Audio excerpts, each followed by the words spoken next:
Demikian pula sebaliknya. Seorang suami tatkala memilih pasangan hidupnya, tentunya yang dia harapkan dari pilihan tersebut adalah bahagia dalam rumah tangga. Namun bagaimana agar bahagianya, itulah yang harus kita pelajari. Karena tolok ukur bahagia itu bukan ada pada wajah seorang istri atau pada tampannya seorang suami, tapi bagaimana diikat dari agama, baik itu agamanya istri ataupun baik agama suami. Terkadang banyak yang sering melakukan hal-hal yang dinamakan dengan standar ganda. Dia memberikan standar,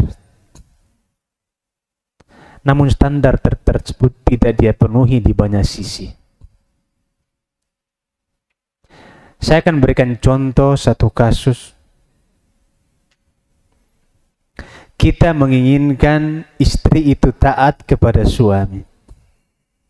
Suami berkeinginan agar istrinya selalu mentaati dia dalam segala hal.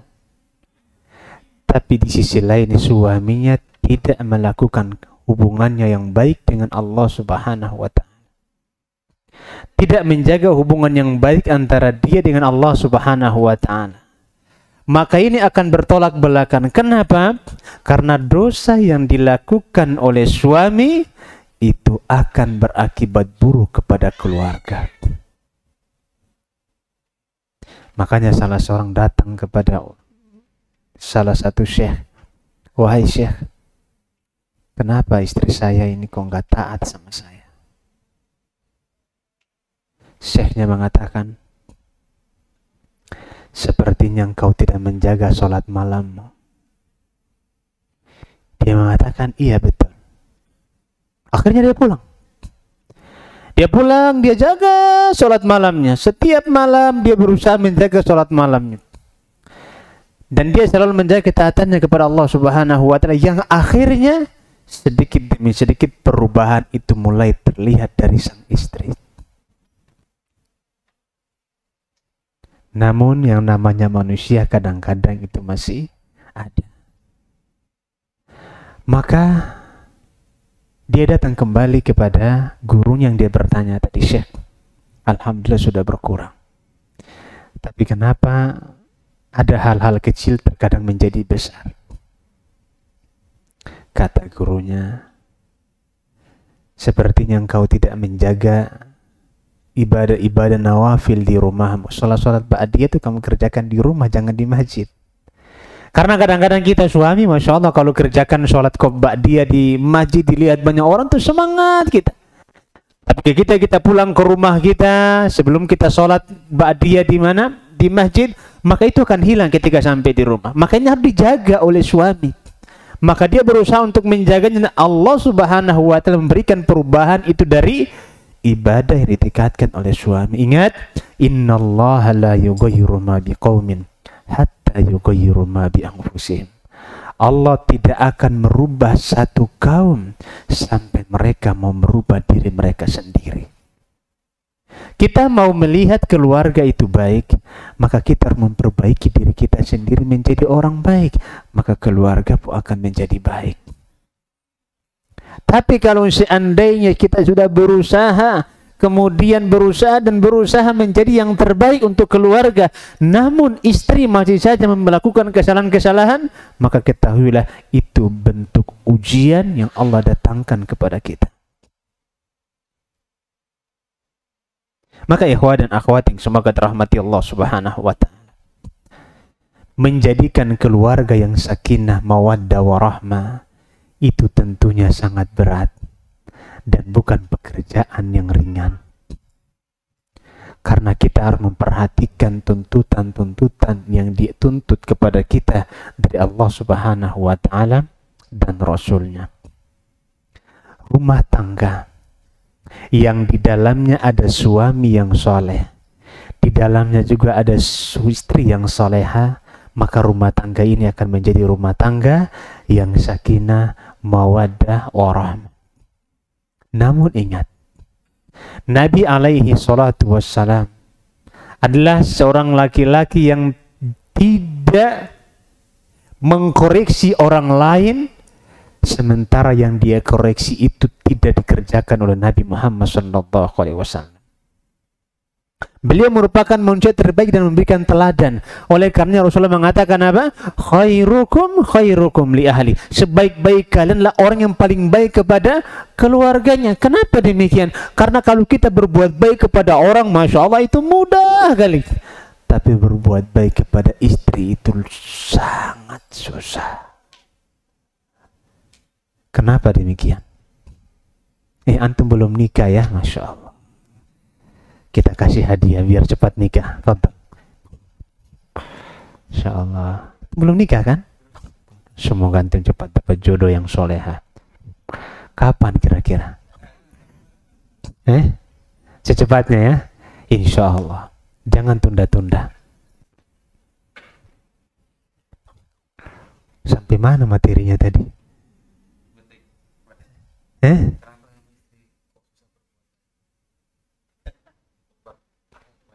Kenapa? Iya, Masya Allah. Gara-gara candain beliau jadi lupa semuanya. Iya. Kenapa kepada istri kita susah berbuat baik? Al-Imam Asy-Syaukani rahimahullahu ta'ala membuat penjelasan syarah hadis yang kita bacakan tadi. Hadis apa? Khairukum li ahli wa ana khairukum li ahli. Sebaik-baik kalian adalah orang yang paling baik kepada keluarganya, dan aku adalah orang yang paling baik terhadap keluargaku. Ingat, baik kepada keluarga, kadang-kadang laki-laki itu menganggap dia cuci piring di rumahnya itu menurunkan wibawanya. Atau kadang-kadang dia menyangka dia menyapu rumahnya, dapil rumah itu kadang-kadang menurunkan wibawanya. Tidak, justru itu akan semakin menambah wibawa seorang suami jika dia lakukan penuh dengan keikhlasan kepada Allah Subhanahu wa ta'ala dan penuh dengan tanggung jawab. Makanya biasakan di rumah itu bagi apa? Bagi tugas. Tugas istri apa? Bapak. Masak, belanja. Kalau saya kebalik, Pak. Kalau istri masak, saya yang belanja. Nah, karena istri saya nggak pernah belanja. Ya, saya belanja di pajak, makanya kadang-kadang mikir di pajak itu kok banyak kali perempuan-perempuan ini. Iya, mau jaga pandangan mata, makanya saya belanja itu. Sekarang saya cari tempat-tempat yang bukan pajak lagi, tempat yang memang bisa kita minimalisir. Kenapa saya harus belanja? Karena istri saya nggak bisa naik motor. Saya nggak bisa naik sepeda motor, karena memang dulu saya cari istri itu yang nggak bisa naik sepeda motor. Iya, alhamdulillah terkabul. Karena kalau bisa naik motor keluyuran ya, Pak. Alhamdulillah terkabul dan nggak bisa naik motor. Makanya ketika udah nikah, udah punya anak satu, dia bilang, "Kak, ajarin saya." Ingat, kami di rumah tuh istri panggil saya kakak, nggak panggil abang. Ajarin saya naik motor. Saya bilang boleh. Kamu mau naik motor, tunggu saya mati dulu baru kamu pintar naik motor. Karena saya nggak pernah mau istri saya pintar naik motor. Dia bilang, nanti kalau anak-anak mau sekolah gimana? Saya nggak butuh. Kalau anak-anak kita sekolah di rumah. Nanti kalau mau kita tunggu sekolah di pesantren, selesai masalah. Nah, nanti homeschooling di rumahnya bersama mamanya. Ya baca Al-Quran sama mamanya, ayahnya jarang ngajarin orang lain aja ayahnya. Ya, mamanya ngajarin anak-anak di rumah. Maka Al-Imam Asy-Syaukani ketika menjelaskan hadis tersebut, apa kata beliau? Fataror rajulu idza laqiya ahlahu kana min aswa'in nasi akhlaqa. Engkau melihat seorang suami. Ini saya sebagai seorang suami dan bapak-bapak sebagai seorang suami. Dan calon-calon suami. Ini nasihat buat saya dan juga buat kalian semuanya, buat antum dan ibu-ibu juga akan kita bahas bagaimana sisi wanita yang menginginkan suaminya adalah suami yang soleh dan menginginkan kebahagiaan dalam rumah tangga. Fataror rajulu, engkau melihat seorang laki-laki Ini mubham yang disebutkan secara global dan tidak diketahui siapa laki-laki tersebut. Berarti bisa jadi saya sebagai penceramah, bisa antum sebagai pendengar. Engkau melihat seorang laki-laki idza laqiya ahlahu, apabila berjumpa dengan keluarganya, kana min aswa'in nasi akhlaqa, dia adalah orang yang paling buruk akhlaknya.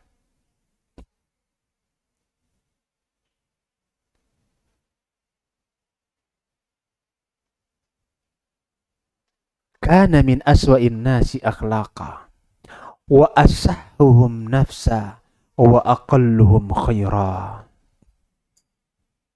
Jiwanya paling keras. Keras jiwanya menghadapi keluarganya. Wa aqalluhum khaira, dan paling sedikit kebaikan untuk keluarganya. Kalau sama orang dia berikan luar biasa, tapi sama keluarganya dia hitung-hitung. Apa kata beliau? Wa idza laqiya ghairul ahl, apabila dia berjumpa dengan selain keluarganya, minal ajanib, dari teman-teman dekatnya atau karib kerabat yang lainnya, la kunta arikatuh, engkau akan menjadi teman terbaiknya. Dia akan menjadi teman terbaik untukmu. Wa kathura khairuhu wa jadat nafsuhu, dia akan sangat dermawan, baik.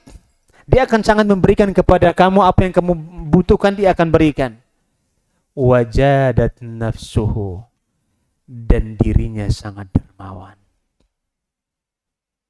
Apa kata Imam Asy-Syaukani? Faman kana bimithli hadza, ini kuncinya. Faman kana bimithli hadza, barang siapa yang perangainya seperti ini, berbalik, fahuwa mahrumut taufiq, orang seperti ini terhalang mendapatkan taufik dari Allah Subhanahu wa taala. Zaigun an sawa'it tariq, menyimpang dari jalan yang lurus. Nas'alullah salamata wal afiyah, kata beliau, kita memohon kepada Allah keselamatan dan pengampunan dari Allah Subhanahu wa taala.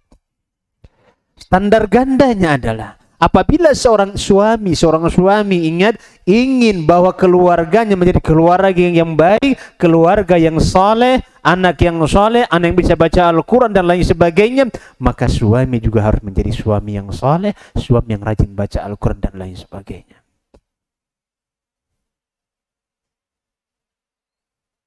Kalau kita menginginkan keluarga kita baik, istri kita baik, kita sendiri tidak memperbaiki diri kita, maka ini satu hal yang tidak sesuai dengan alur ceritanya. Maka kita harus berusaha semaksimal mungkin tatkala kita inginkan kebaikan pada keluarga. Kenapa? Karena istri dan anak-anak kita itu akan contohi apa yang dilakukan oleh ayahnya. Kalau ayah merokok, anak merokok nggak kira-kira Pak Andi? Bisa jadi. Betul. Kadang-kadang kita nggak sadar kalau kita memberikan pendidikan yang nggak bagus kepada anak kita di rumah, tapi kita nggak sadar. Namun anak itu mencontohi. Yang mana kalau kita sadar, kita akan meninggalkan perbuatan tersebut. Contohnya ya, kita rokok, paling kecil itu rokok, misalnya orang ngerokok di depan anaknya, dia nggak sadar bahwa ini pendidikan untuk anaknya, bakalan anaknya tiru, oh cara bapak ngerokok gini, ngisapnya, buang asapnya, telannya keluarkan dari hidungnya, ya kan? Antum dulu kalau ngisap rokok kan nggak dibuang, kan ditelan, nanti keluarnya kemana? Hah? Dari hidung. Apa keistimewaannya, Bang? Pak, Bapak pernah ngerokok nggak? Nggak pernah. Siapa yang pernah merokok? Angkat tangan. Yang pernah. Hah? Nggak pernah? Pernah nggak? Dulu. Antum pernah? Apa yang antum lakukan dari rokok? Apa yang antum merasakan dari rokok? Enak, nikmat? Hah? Kelat. Tapi kenapa ngerokok? Pergaulan ya. Enak gak ketika dikeluarkan dari hidung itu? Antum telan keluar dari hidung. Biasa aja ya. Kalau biasa saya mikir kenapa orang rokok? Kalau biasa aja, tentunya ada sesuatu yang nikmatin dari rokok. Iya kan? Tapi jangan kita bahas terlalu jauh tentang rokok. Karena kita bukan pembuat rokok. Maka, ikhwah dan akhwat yang semoga dirahmati Allah subhanahu wa ta'ala. Semua kita mengharapkan agar rumah tangga itu menjadi rumah tangga yang sakinah, mawaddah, warahmah. Karena pertama kali kita mengatakan kepada orang tua sang perempuan, saya terima nikahnya fulana binti fulana, dalam hati kita berkeinginan agar kita bisa bahagia bersama dia. Jangan sampai tangan ini kena dia dan lain sebagainya. Namun kita tahu bahwasannya menjalani kehidupan rumah tangga yang sakinah mawaddah warahmah itu tidak semudah yang kita ucapkan. Dia butuh perjuangan. Maka semua porosnya adalah harus dibina diri kita sendiri kemudian keluarga kita kepada pendidikan agama Allah subhanahu wa ta'ala dan Rasulnya. Bagaimana caranya agar kita bisa menjalin rumah tangga yang sakinah mawaddah warahmah? Islam telah memberikan garis-garisnya tertentu dari awal sampai kepada akhirnya. Awalnya apa? Awalnya kepada al-ikhtiyar. Antum yang belum nikah harus lihat. Yang sudah terlanjut kita akan masuk pada pembahasannya. Yang pertama kepada ikhtiar. Apa yang dimaksud dengan ikhtiar? Yaitu tatkala Anda menjatuhkan pilihan siapa yang Anda pilih sebagai istri Anda. Dalam memilih pasangan, subhanallah, Syekh Muhammad bin Shalih Al-Utsaimin, suatu hari ada seorang laki-laki yang lamar anaknya. Yang lamar anaknya. Yang saat ini beliau banyak tampil di TV-TV ya, ceramah-ceramah, itu menantu yang dulu lamar anak beliau. Melamar putrinya. Syekh Utsaimin mengatakan, sebentar. Saya akan memberikan jawaban setelah 1 bulan. Lama nggak kira-kira? Hah? Lama atau tidak? Lama. Kita yang nunggu tuh kok lama kali. Sehari aja seperti setahun. Kita merasa, kenapa? Karena kita sudah pengen nikah, pengen tahu kabar sesuatu yang bagus, tapi ditunda yang begitu lama, kita rasa itu satu hal yang sangat lama. Maka dia rasa lama, sampai dia nunggu, dia mengira Syekh Utsaimin sudah lupa. Ternyata subhanallah, di pas 30 hari yang dijanjikan, ditelepon sama Syekh Utsaimin. Saya terima lamaran. Masya Allah. Ternyata apa yang dilakukan oleh Syekh, selama 1 bulan beliau mencari informasi tentang siapa laki-laki yang datang melamar putrinya. Ini yang harus dilakukan oleh bapak-bapak kita.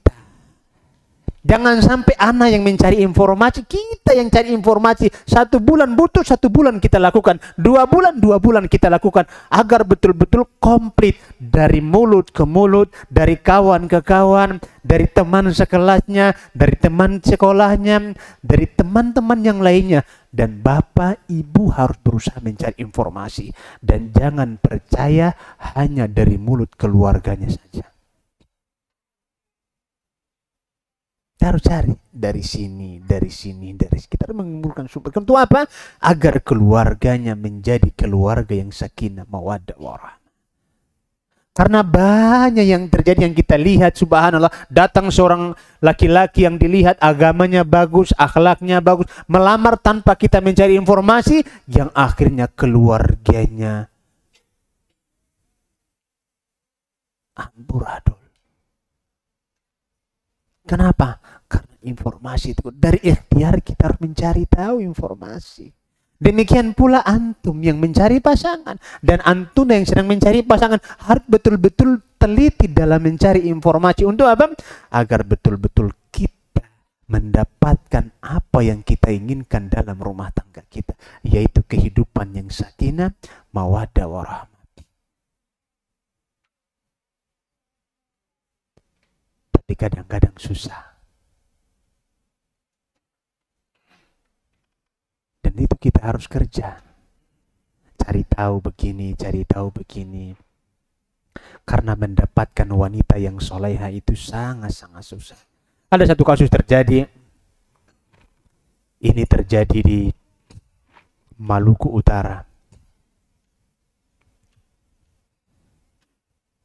Ada seorang laki-laki, ya, yang sudah ngaji. Dia pendatang, datang di kampung tersebut, kemudian rajin sholat ke masjid, adzan 5 waktu dia yang adzan. Akhirnya ada salah seorang bapak yang tertarik dengan anak ini. Gimana orang gak tertarik ya? Sholat 5 waktunya, tepat waktu, adzan dia yang adzan. Tertariklah. Akhirnya dia melamarlah anak sang bapak ini. Dan anak yang anak kawan kita ini, orang tua kita ini sudah mondok sejak 7 tahun. 7 tahun di pesantren. Karena melihat backgroundnya tanpa mencari tahu banyak, diterima lamarannya. Diterima lamarannya. Menikah. Akhirnya si anak dibawa ke tempat kuliah. Sang menantu. Dalam perjalanan, subhanallah. Itu, ya sebenarnya kalau kita ceritakan, kalau dengar cerita dari sang mertua ini, memang kasihan, korban yang sangat luar biasa. Banyak duitnya habis untuk menantunya, ternyata banyak keterangannya dia bohong. Dan dia selalu zalim dengan anaknya. Yang akhirnya subhanallah mereka nikah di bulan Ramadan tahun ini misalnya, Ramadan tahun depan keluarganya bubar. Kenapa? Karena tergesa-gesa dalam memilih pasangan. Jadi jangan kita melakukan standar ganda jamaah. Kita ingin keluarga kita itu baik, tapi dalam mencari jodoh kita tergesa-gesa. Tidak bisa. Kalau kita mengharapkan kebahagiaan dalam rumah tangga kita, kita juga harus berhati-hati dan memilih siapa yang akan menjadi pasangan kita. Dan ingat, tatkala memilih pasangan, tolok ukur yang paling menonjol adalah agama dan akhlaknya, bukan pada harta, wajah, dan garis keturunannya.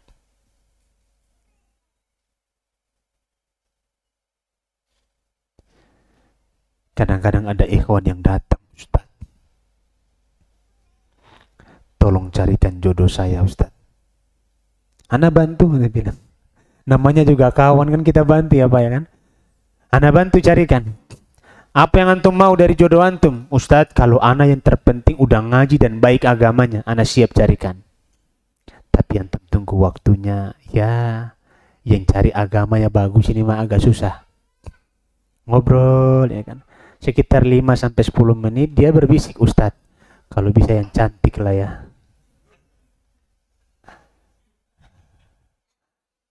Ujung-ujungnya memang cantik, bukan agama. Ini cuma background belakang aja ini.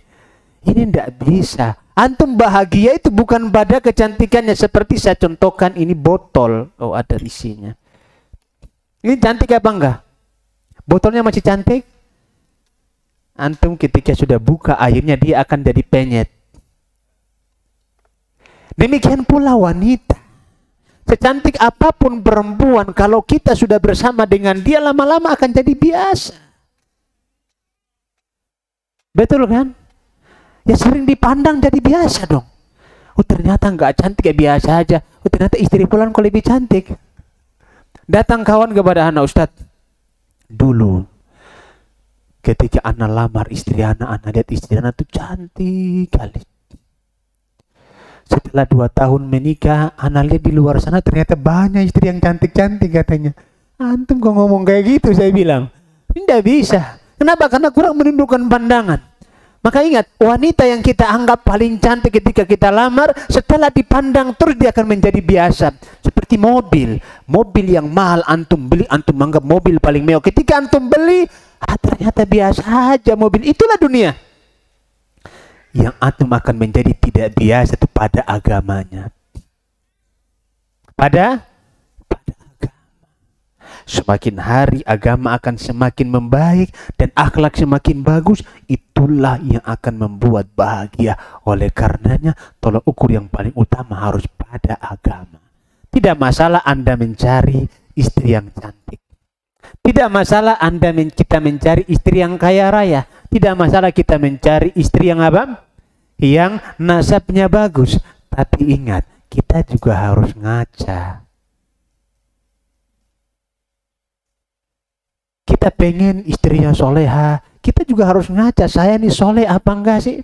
Kita pengen cari istri yang hafidhoh. Sementara kita nggak punya hafalan, 1 juz pun nggak nyampe. Pengen cari istri yang hafal Quran 30 juz. Ini standar ganda namanya. Harus sama. Makanya kalau kita mau cari jodoh itu yang sekufu. Tapi kalau dapat yang tidak sekufu, yang lebih bagus lagi, itu rizki yang disegerakan oleh Allah Subhanahu. Maka Rasulullah mengatakan kepada kita semua, tungkahul mar'atu li arba'in. Wanita itu dinikahi karena empat hal. Yang pertama apa? Limaliha wali jamaliha wali hasabiha wali diniha fadfar bidzatid din taribat yadak. Yang pertama, wanita dinikahi karena hartanya. Memang kalau nikah sama orang kaya itu rasanya gimana gitu. Jadi kadang-kadang orang menikah dengan orang kaya, seorang laki-laki menikah dengan wanita karena hartanya. Ini yang pertama. Yang kedua, karena kecantikannya. Yang ketiga, karena nasabnya. Kata para ulama kita apa? Mimma tastatibu bihin nafs. Dan ini tidak masalah. Kita mencari wanita seperti ini karena memang ini yang kita anggap baik. Kita cari wajahnya cantik. Dan ini yang memang cocok sama kita. Tidak masalah. Namun Nabi memberikan penekanan pada agama. Fadfar bidzatid din taribat yadak. Yang keempat, dia dinikahi karena agamanya. Maka pilihlah yang bagus agamanya, kamu akan bahagia bersamanya. Taribat yadak itu artinya kalau tidak, wajahmu akan tersungkur ke tanah. Wajah kita akan tersungkur ke tanah. Karena apa? Karena dihinakan. Tapi kalau kita mencari istri yang bagus, maka kita akan bahagia bersamanya. Makanya antum pernah dengar kisah Julaibib. Julaibib ini julukan wajahnya itu Damim.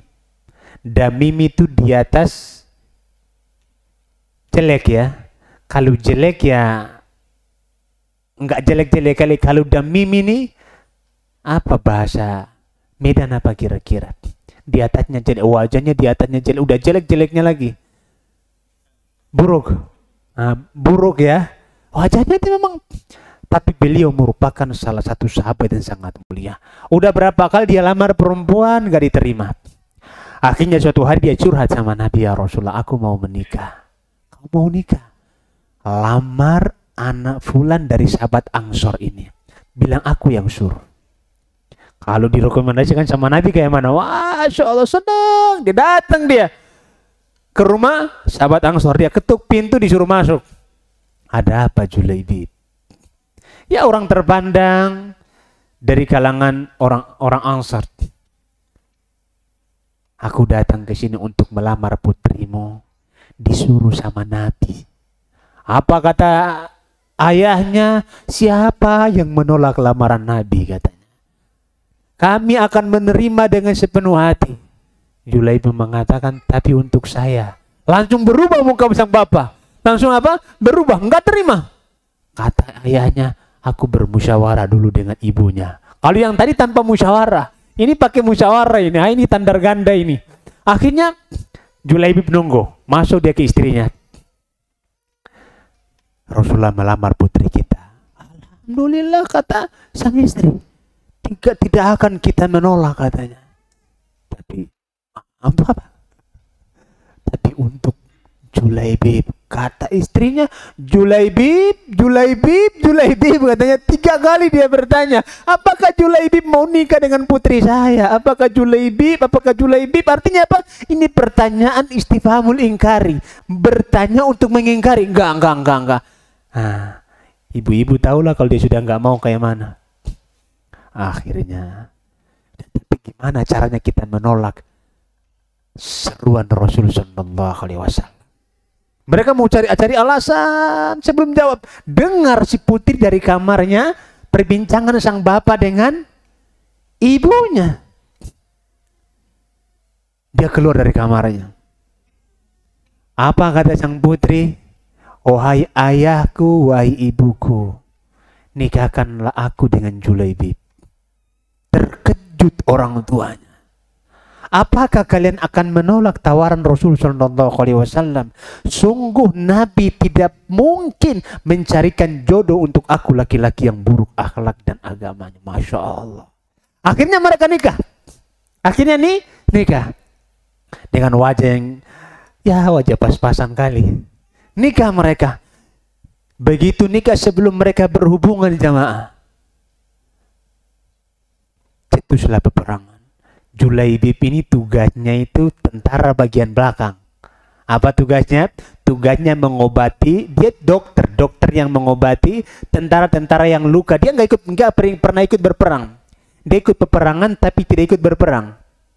Cuman dia mengobati sahabat-sahabat yang luka. Dia menyiapkan perlengkapan perang, minum mereka, makan. Itu tugas Julaibib. Dan dipercayakan oleh Nabi kita Muhammad. Kita berperang dipanggil sama Nabi untuk ikut. Ikutlah beliau. Dia tertidur, dia bermimpi. Berjumpa dengan Ainun Mardiyah. Wanita penghuni sorga. Wanita yang sangat cantik di sorga. Dia bermimpi, dia masuk. Dia lihat wanita cantik kali. Di sini ada Ainun Mardiyah. Ainun Mardiyah di dalam itu. Oh, masuk lagi. Yang pertama, yang kedua lebih cantik daripada yang pertama. Dia bermimpi dia bertemu dengan wanita yang sangat cantik di sorga.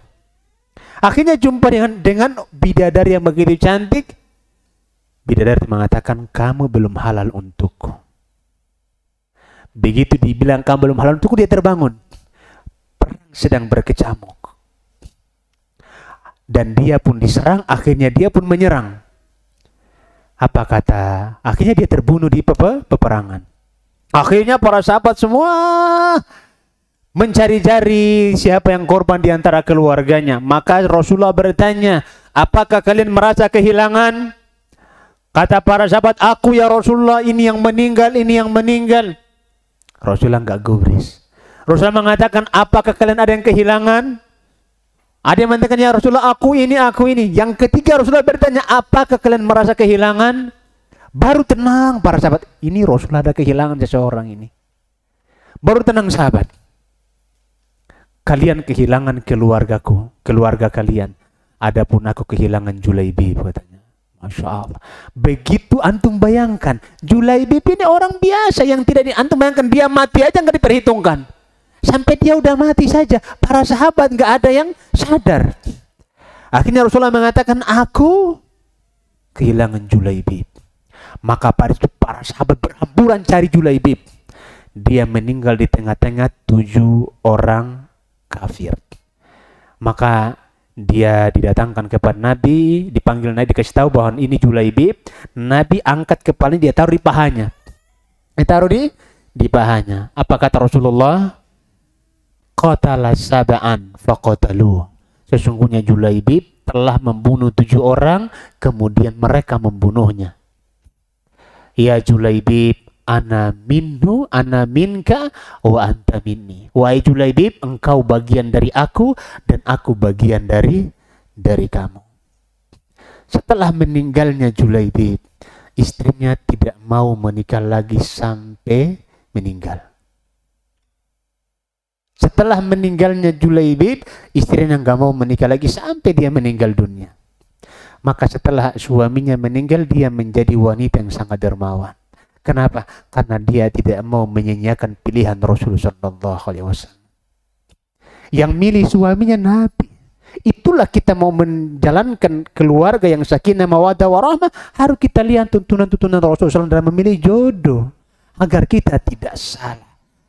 Makanya Rasulullah menganjurkan kita untuk menjadikan istri yang kita pilihlah orang yang baik agama dan akhlaknya. Ini ketika berbicara tentang perempuan. Berbicara tentang laki-laki, ibu-ibu, para wali harus ingat Rasulullah mengatakan, "Idza ja'akum man tardawna dinahu wa khuluquhu fanqihuh." Apabila datang kepada kalian laki-laki yang kalian ridhoi agama dan akhlaknya, maka nikahkanlah dia dengan putrimu. Illa taf'alu takun fitnatun fil ardi wa fasadun kabir. Jika kalian tidak melakukannya, maka akan terjadi kerusakan yang sangat besar di permukaan bumi. Udah adzan? Sudah. Ada lanjutannya Pak Yogi? Sampai jam berapa? Sampai jam 10? Terserah antum. Masya Allah. Kultum kita ini kuliah terserah antum. Soalnya kita lanjutkan setelah Isya. Barakallahu fikum. Rasanya ini Masya Allah. Ya, memang dunia ini sudah mau dekat-dekat kiamat ini jamaah. Hari itu kita rasa cepat berputar. Nggak terasa sudah jam 10. Nggak terasa sudah hari Jumat. Baru aja Jumat kita sudah di Jumat lagi. Baru aja hari Ahad kita sudah sampai hari Ahad lagi. Dan begitu. Baru aja kita menyelesaikan Ramadan, sudah mau Ramadan lagi. Itulah waktu. Keberkahan waktu itu hilang bagi orang-orang yang tidak mempergunakan waktunya. Insyaallah kita lanjutkan setelah Isya. Barakallahu fikum. Wassalamualaikum warahmatullahi wabarakatuh. Allah.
Assalamualaikum warahmatullahi wabarakatuh. Alhamdulillahi wahdah. Wassalatu wassalamu ala man la nabiyya ba'dah. Wa ala alihi wa ashabihi wa man iqtadah. Amma ba'du. Para ikhwah dan akhwat, bapak-bapak, ibu-ibu yang semoga dirahmati Allah Subhanahu wa taala. Tadi telah kita jelaskan bahwasannya di antara faktor pendukung kebahagiaan dalam rumah tangga adalah memperhatikan pilihan, dan kita harus mengikuti petunjuk Allah Subhanahu wa taala dan Rasulnya. Kenapa demikian?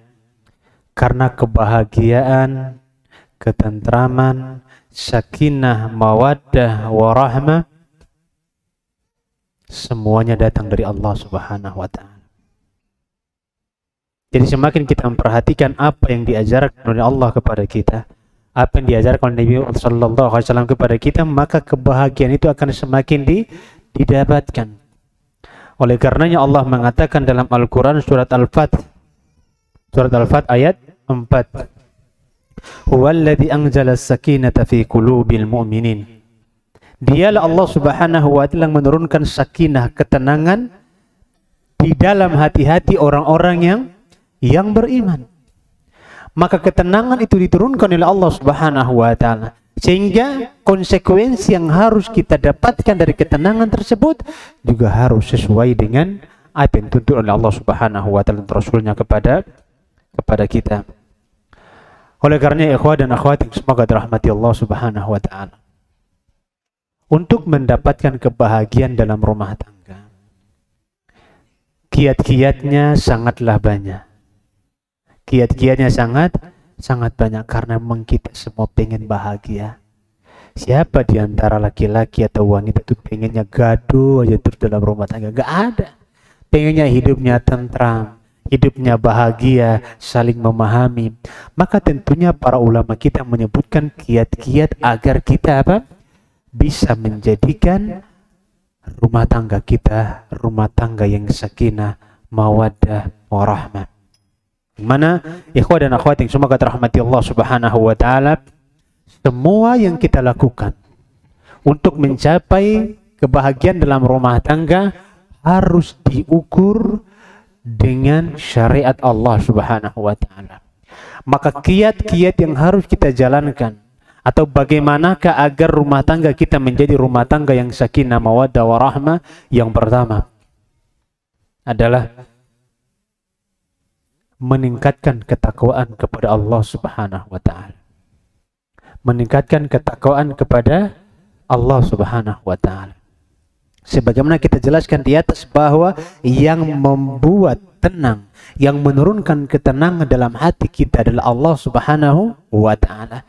Maka hal positif yang bisa kita dapatkan, atau satu hal yang bisa kita ambil dari ayat di atas adalah dengan meningkatkan ketakwaan, karena ketenangan itu datang dari Allah, ketenangan itu semakin akan dirasakan.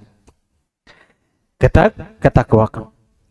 Oleh karenanya untuk bisa meraih hal tersebut, kebahagiaan, takwa ini juga harus kita jaga. Bahkan ikhwat, takwa ini merupakan salah satu senjata seorang mukmin dalam mencapai berbagai macam keberhasilan. Kita tahu dosa dan maksiat merupakan sebab terbesar halangnya rizki seseorang. Maka takwa merupakan sebab terbesar lancarnya rizki seseorang. Dan takwa juga merupakan pondasi terbesar yang dapat menghadirkan ketenangan dalam rumah tangga. Ikhwah dan akhwat yang semoga dirahmati Allah Subhanahu wa taala, para ulama kita mengatakan, man aslaha sarirata aslahallahu ala niyata. Apa artinya? Siapa bisa menerjemahkan, anak kasih hadiah. Ini sering kita dengar, ya kan? Man aslaha sariratahu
Subhanahu wa ta'ala. Ikhwah dan akhwat yang semoga dirahmati Allah Subhanahu wa ta'ala, para ulama kita mengatakan Man aslaha sariratahu aslahallahu ala niyatahu. Wa man aslaha ma bainahu wa bainallah kafahu Allahu ma bainahu wa bainan nas. Wa man ihtama bi amri akhiratihi kafahu Allahu amra dunyah. Ini juga disebutkan oleh Al-Imam Ibnu Qayyim Al-Jauziyah rahimahullahu ta'ala. 4 hal yang disebutkan di atas, atau 3 hal yang disebutkan di atas, jika kita perhatikan, maka ini porosnya kepada ketakwaan. Semakin meningkatkan ketakwaan seseorang kepada Allah Subhanahu wa ta'ala, maka dia akan semakin memperoleh ketenangan dalam rumah tangga. Karena apa? Ketenangan itu milik Allah, bukan milik kita. Bagaimana mungkin kita bisa tenang kalau kita jauh dari Allah Subhanahu wa ta'ala? Bagaimana mungkin kita bisa bahagia kalau kita adalah orang-orang yang selalu bermaksiat kepada Allah Subhanahu wa ta'ala? Jangan kira orang yang maksiat itu bahagia. Antum lihat dia ketawa, ketiwi dan lain sebagainya. Itu semua pulang ke rumahnya dia merasa aduh, tak ada ketenangan. Karena memang Allah cabut kebahagiaan itu dari dirinya.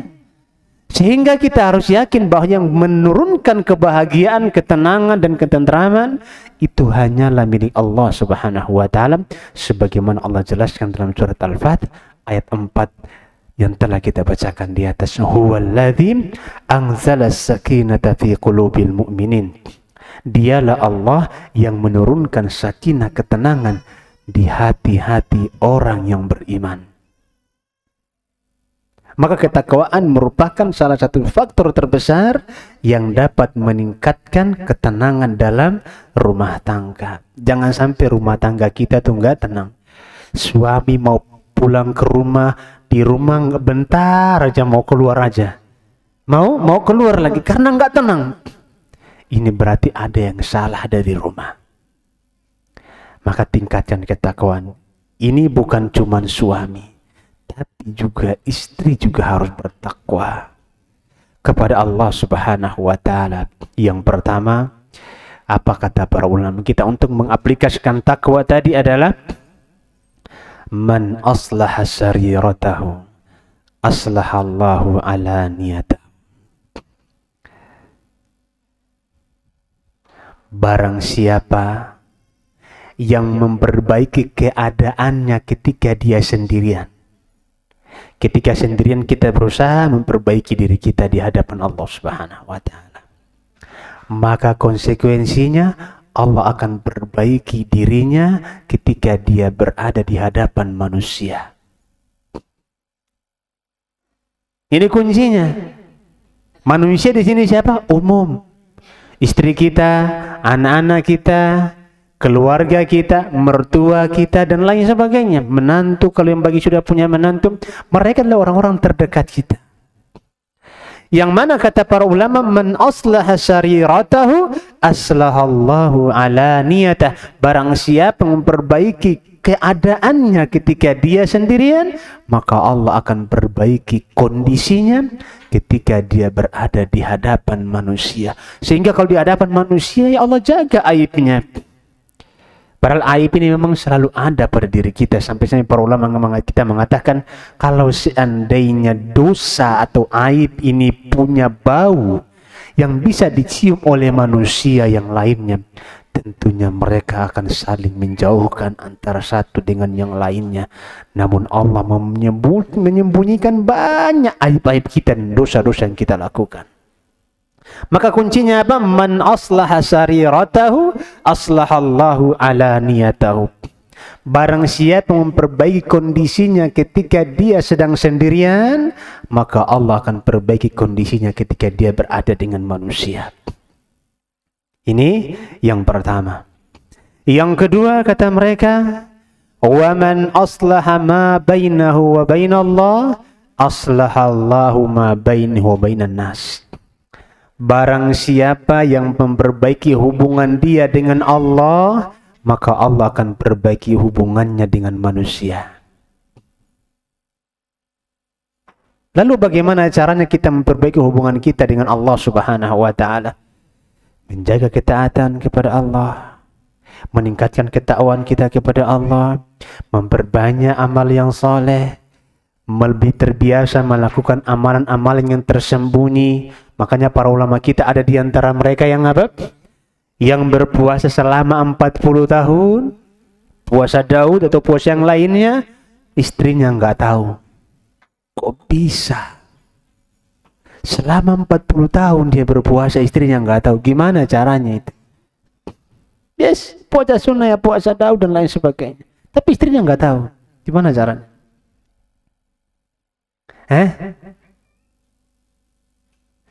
Kita gimana istri nggak tahu? Mau tidur kita pesan sama istri. Dek, besok abang mau sahur, siapkan sahurnya malam ini. Istri tahu lah besok suaminya mau puasa. Ini istrinya memang nggak tahu. Kalau suaminya memang puasa, ya karena memang dia kerja di luar.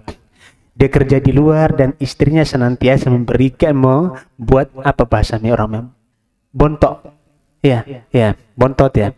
Yang dibawa makanannya biasa habis kerja, makan siang kita makan. Dan dia dibuatkan istrinya. Dan dia nggak bilang sama istrinya, udah kamu jangan buatkan, aku sedang puasa. Dibawa dia, dibawa ambil, dibawa. Ketika jadwal makan siang disedekahkan ke orang untuk dimakan, dia bawa pulang ya rantangnya aja. Besok gitu juga, kalau dia lagi puasa istrinya bontot selama 40 tahun dan istrinya nggak tahu.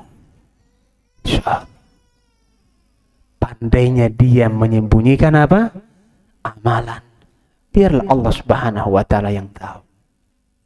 Ini kita perbaiki hubungan kita dengan Allah. Sedekah sembunyi-sembunyi. Ya.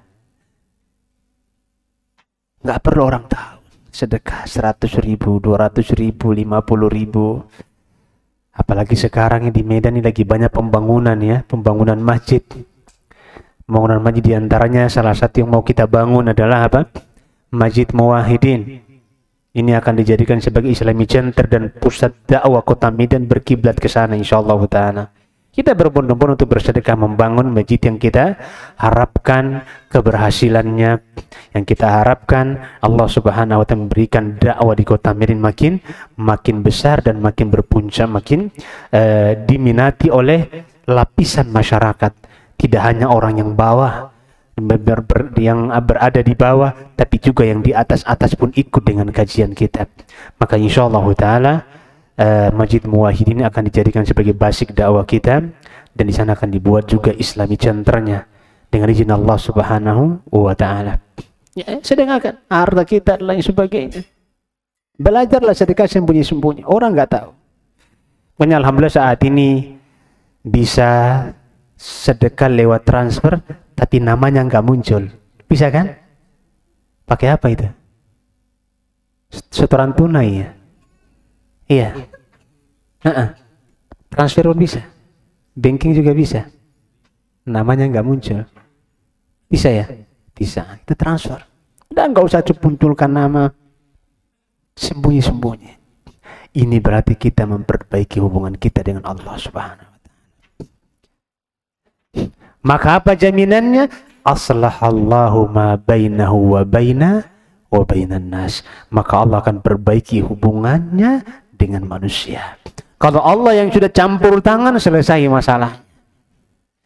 Sebagaimana kita tahu perang Badar. Perang Badar merupakan perang pertama yang terjadi yang umat Islam tidak ada persiapan untuk perang. Tapi apa yang dilakukan oleh Allah Subhanahu wa Ta'ala kala kaum muslimin membutuhkan pertolongan, Allah turunkan, udah biar ini urusan saya. Akhirnya Allah turunkan malaikatnya, tiba-tiba orang lari, lehernya putus. Lagi dikejar sama pasukan muslim, tiba-tiba lehernya udah lepas. Itu terjadi di perang Badar ketika Allah Subhanahu wa Ta'ala sudah ikut campur tangan dalam sebuah pertempuran. Maka janji Allah itu akan ada. Maka ucapan para ulama ini sangat bagus. Kita perbaiki aja hubungan kita dengan Allah. Ketaatan di rumah kita jaga. Terutama amalan-amalan yang kita lakukan secara sendirian. Istighfar. Makanya sering Anda sampaikan bahwasanya Syekh bin Baz rahimahullahu ta'ala min aktsari, diantara ulama yang sangat-sangat banyak istighfarnya. Sampai-sampai ketika beliau mau masuk kamar mandi, beliau berusaha menggigit jubah beliau, lapisan jubah itu, lapisan yang biasa orang ulama-ulama digigit itunya kadang-kadang, atau dia gigit jubahnya. Sehingga muridnya bertanya, "Syekh, kenapa kamu sering menggigit bajumu?" Kata beliau, "Aku takut kalau aku tidak menggigit baju ini, aku beristighfar kepada Allah Subhanahu wa Ta'ala, sementara aku berada di tempat yang terlarang untuk menyebut namanya." Saking banyaknya beliau bertasbih, bertahlil, dan beristighfar kepada Allah Subhanahu wa Ta'ala tanpa orang tahu. Dan ini amalan yang paling ringan. Lagi naik motor, istighfar. Sedang kerja, istighfar. Sedang bertugas, istighfar. Atau bertasbih, bertahmid, ataupun bersolawat kepada Nabi Muhammad SAW. Ya, paling minimal, paling sedikitnya 100 kali dalam satu hari. Itu sudah paling sedikit. Maka apabila Allah merubah kita menjaga hubungan kita dengan Allah, Allah akan jaga hubungan kita dengan manusia. Manusianya siapa? Orang yang paling dekat dengan kita, keluarga kita, ayah kita, ibu kita, istri dan anak-anak kita. Allah akan perbaiki hubungannya. Yang ketiga, para ulama mengatakan wa man ihtamma bi amri akhiratihi kafahullahu amra dunyahu. Barang siapa yang senantiasa memperhatikan urusan akhiratnya, maka Allah Subhanahu wa Ta'ala akan memperhatikan urusan dunianya. Kemarin waktu daurah ke Pekanbaru, ya kami alumni STD Imam Syafi'i Jember itu berkumpul. Dan lumayan banyak, sekitar lebih 20 orang kalau tidak salah waktu itu yang kumpul. Karena Ustadz Ali Musri pindah ke Pekanbaru, jadi kami minta nasihat dari beliau. Salah satu nasihat beliau kepada kami adalah, "Ikhwah, antum tidak akan pernah kelaparan dalam dakwah, walaupun hidupnya pas-pasan. Allah akan selalu memberikan jalan keluar pada setiap kebutuhan." Pesan beliau ini seperti pesan ulama. Dakwah itu menuju jalan memperhatikan akhirat kita.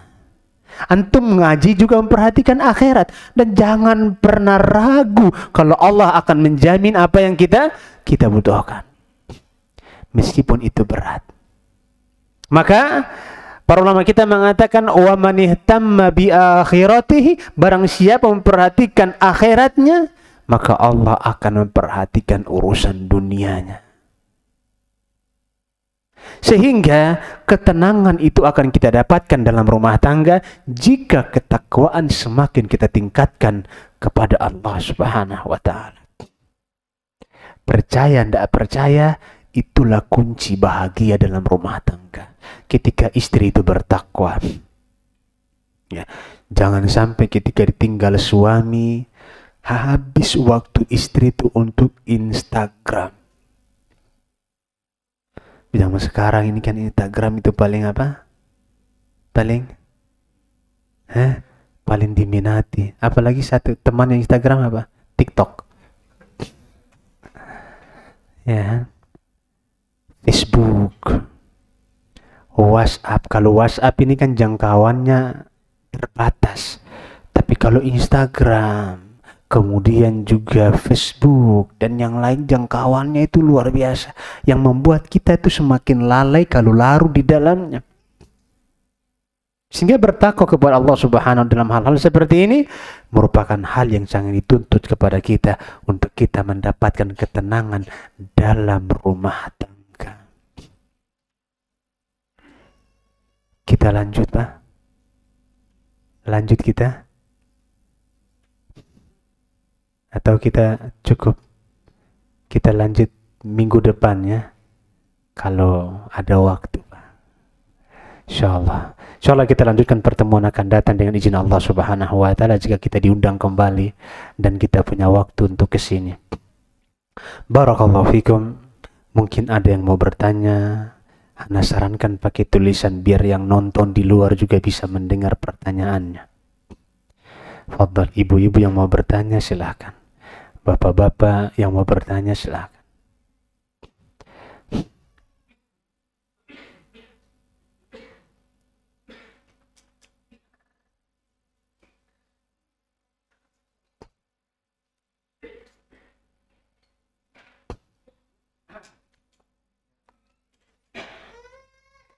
Masya Allah.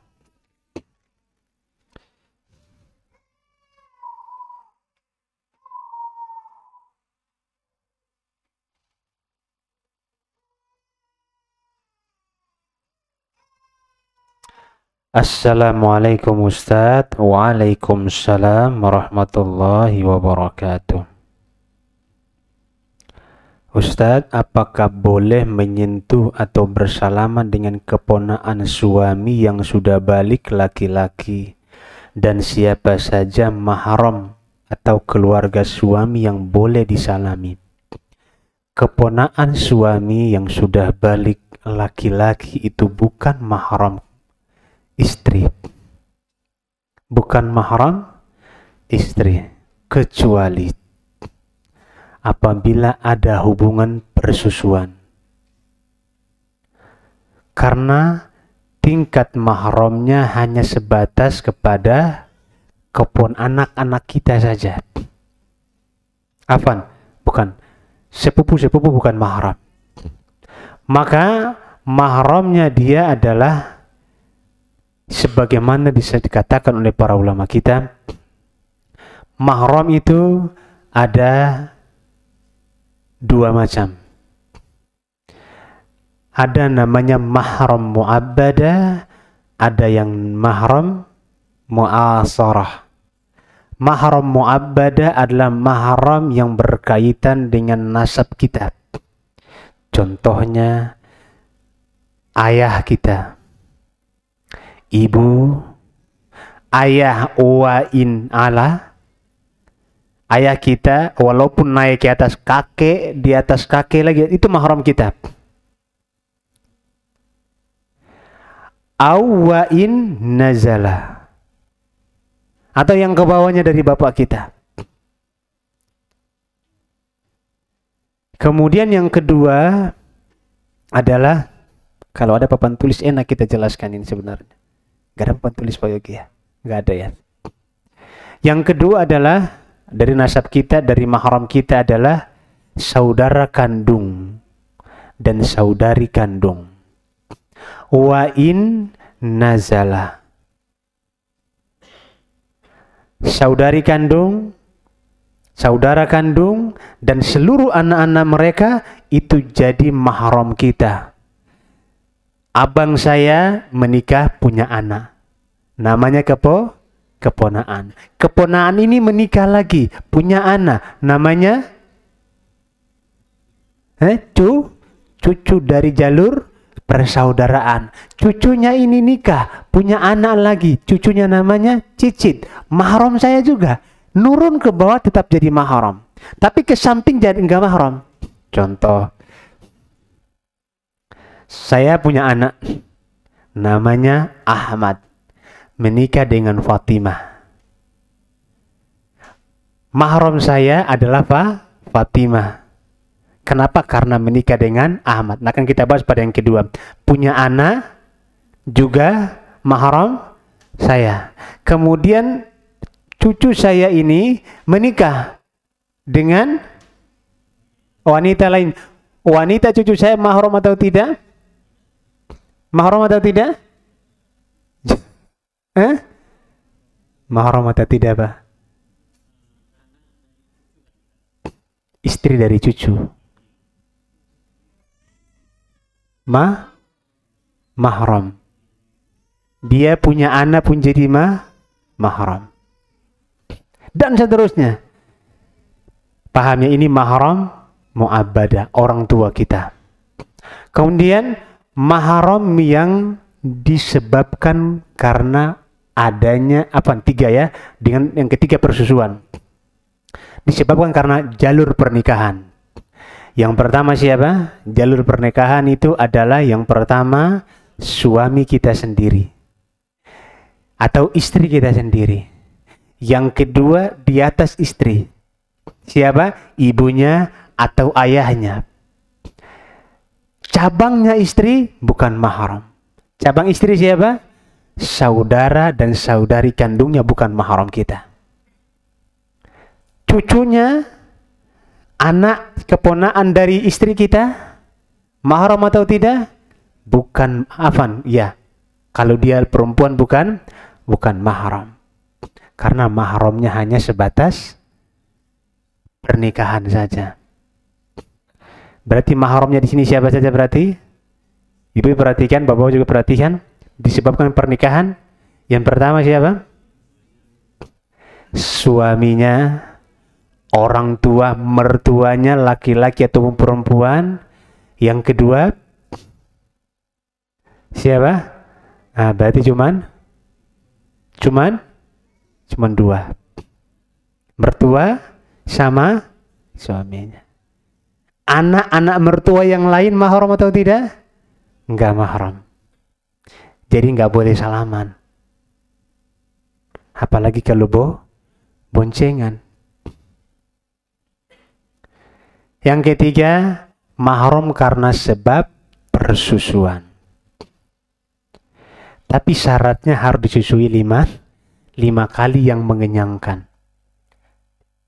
Antum misalnya mau nikah atau jumpa dengan salah satu ibu-ibu di kampung antum sendiri, dia bilang, dulu kamu kecil ibu sering susu kamu loh.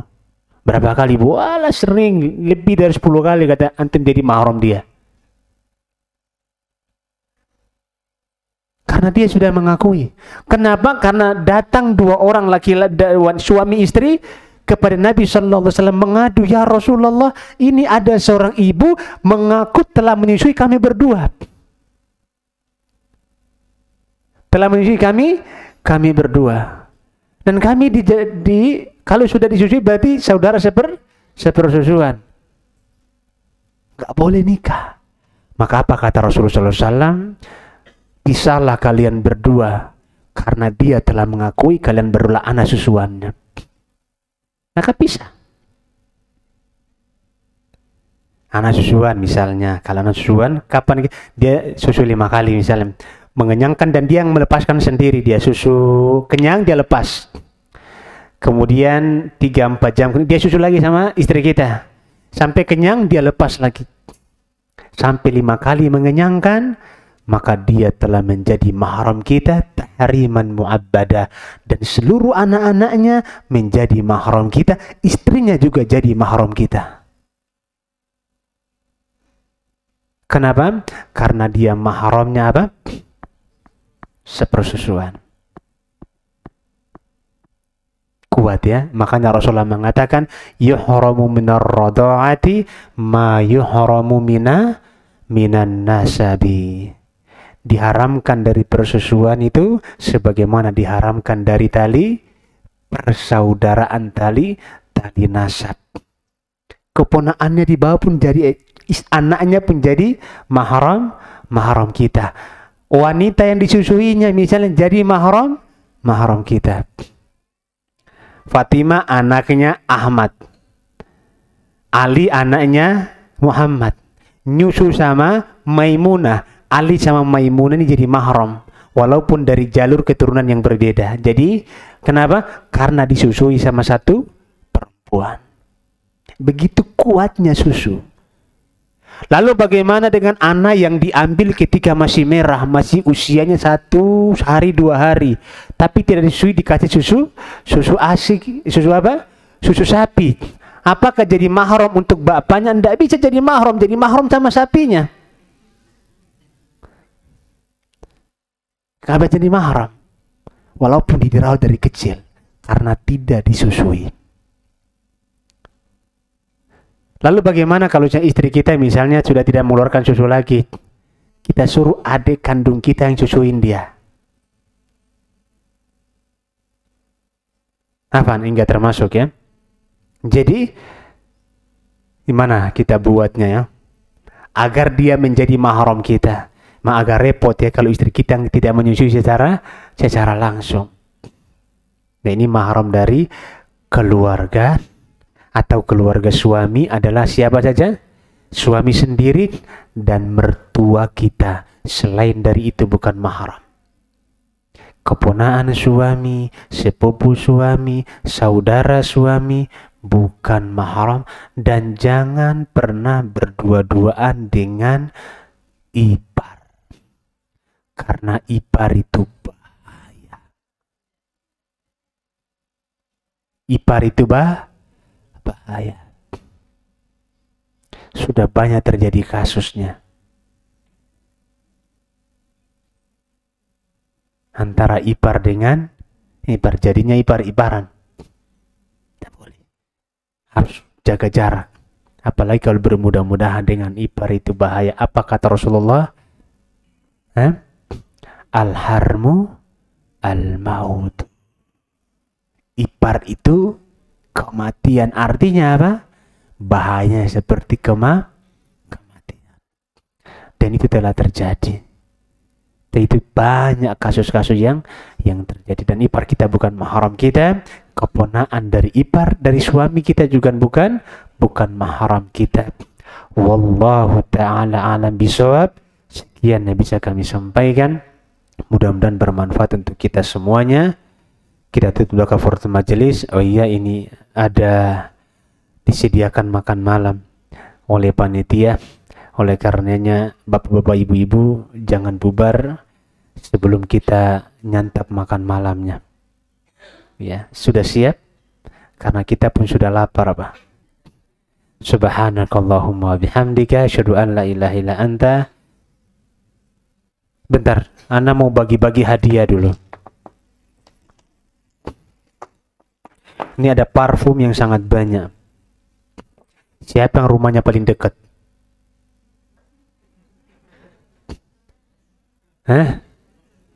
Ibu-ibu yang paling dekat siapa? Rumahnya ada? Berapa orang yang dekat rumahnya? Berapa meter? Mas. Berapa orang? Perempuan dulu, ibu-ibu dulu. Tapi ini hadiah jangan dijual ya ibu-ibu, dipakai di rumah. Berapa orang yang rumahnya dekat? 1 orang. Minta tolong kasihkan. Bapak-bapak yang dekat rumahnya. Berapa meter? Di belakang, Bapak? Masya Allah, kita kasih. Akicik. Yang paling jauh rumahnya. Ibu-ibu yang paling jauh rumahnya. Akhwat-akhwat yang paling jauh rumahnya ada? Yang paling jauh di mana? Kalau bapak-bapak yang paling jauh sebenarnya saya dari Maluku.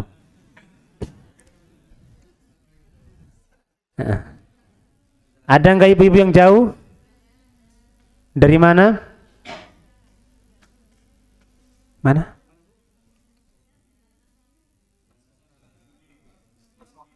Asoka. Ada yang lebih jauh dari Asoka lagi?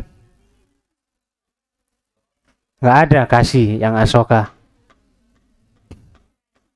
Insyaallah. Bapak-bapak yang paling jauh angkat tangan. Helpet ya, ada yang lebih jauh dari Helpet.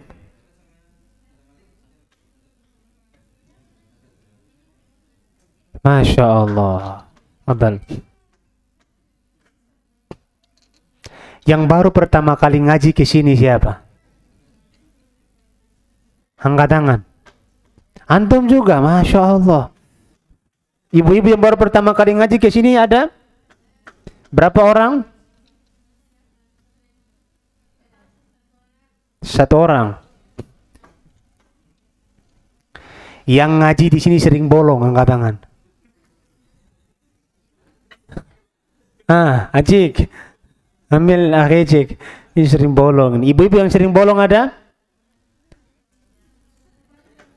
Semuanya la haula wala quwata illa billah. Enggak usah kasih hadiah lah kalau gitu. Udah habis hadiahnya tinggal satu. Bapak-bapak siapa lagi kirim bolong? Fadal sini. Iya. Insyaallah barakallahu fik. Kita tutup doa kafaratul majelis. Subhanakallahumma bihamdika asyhadu an la ilaha illa anta astaghfiruka wa atubu ilaik. Wassalamualaikum warahmatullahi wabarakatuh.